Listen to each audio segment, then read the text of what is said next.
Et donc, là, je suis entrée dans l'idée de à l'intérieur ou à l'extérieur.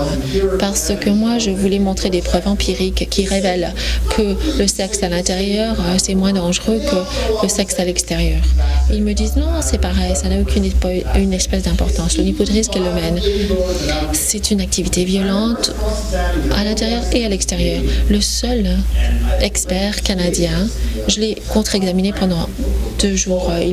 Il a témoigné en français, donc ça prend plus de temps. J'ai eu l'occasion de retourner chez moi en réfléchissant. Je me suis dit, comment est-ce que je vais lui faire dire que ce sont 2 choses différentes? Et le lendemain, même avant de dire bonjour, il s'est assis. Je lui ai posé la question de la violence. La violence, c'est un déséquilibre de pouvoir qui provoque des perturbations émotives. Donc, quand vous parlez de perturbation émotive, vous parlez de déséquilibre de pouvoir, vous ne parlez pas d'agression, d'enlèvement. Oui, et ça y est, tout s'est écroulé. Parce qu'il est en train de redéfinir la notion de violence pour créer un monde superbe. Il y a beaucoup de situations où il y a un déséquilibre de pouvoir. Ce ne sont que des déséquilibres de pouvoir, des rapports de force qu'on essaye de rétablir un petit peu, mais on n'interdit pas toute une activité en disant que bon, s'il y a des déséquilibres de pouvoir, c'est interdit. Ensuite, je lui ai posé la question. Dites-moi pourquoi une escorte n'a pas le droit d'embaucher un garde du corps parce que c'est un proxénète. Non, les études révèlent que la grande majorité des travailleuses du sexe travaillent de façon indépendante. Mais ces gens mentent. Et après, j'ai lu dans le rapport Fraser qui date de 85 où ils disent que ce sont des indépendantes. Mais c'est pas faux, c'est qu'ils n'ont pas choisi les bonnes personnes. Mais la peur du proxénétisme. Je dis des proxénètes, il y en a partout. Ils existent. Mais la prévalence n'est pas confirmée. Et lorsque vous dites, vous devriez pouvoir embaucher quelqu'un pour vous protéger parce que vous avez besoin d'être protégé. Et si cette personne vous protège, c'est automatiquement un proxénète. Ça, ce n'est pas adéquat. Les travailleuses du sexe devraient pouvoir décider de manière autonome d'être protégées.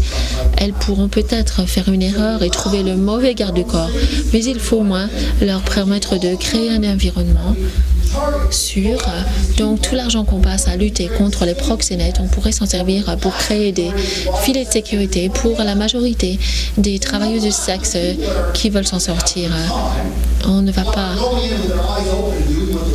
donc s'adresser à gens, on ne va pas s'occuper de rechercher les gens qui veulent un peu bon temps. Non, on veut faire quelque chose de positif. Et ça, c'est comme ça qu'on réagit dans une société où prime le droit. L'idéologie, c'est une abstraction. C'est intéressant, c'est fascinant. Je suis professeur d'université. On passe notre temps à discuter d'idéologie.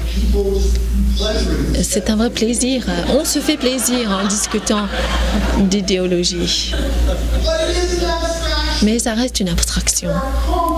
Il y a aujourd'hui des questions réelles, la question de la sécurité. Il ne faudrait pas qu'une abstraction puisse vous distraire de la réalité.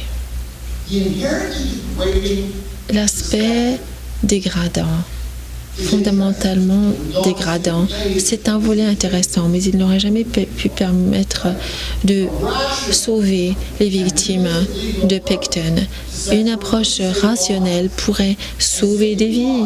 Et sauver des vies, c'est ça à quoi doit servir la loi. Ça fait 20 ans que je suis dans ce domaine. Et c'est la seule chose que je peux dire. Si on me demande quelle est l'utilité de la loi, c'est protéger la vie, c'est nous, protégez-nous. Autrement, la loi, si elle veut envoyer un message moral, elle ne sert pas à grand-chose. La loi doit porter sur l'aspect sécurité, protéger les plus vulnérables. Donc il faut classer ses priorités comme il faut. Et j'espère que cette affaire sera le premier pas dans ce rétablissement de nos priorités.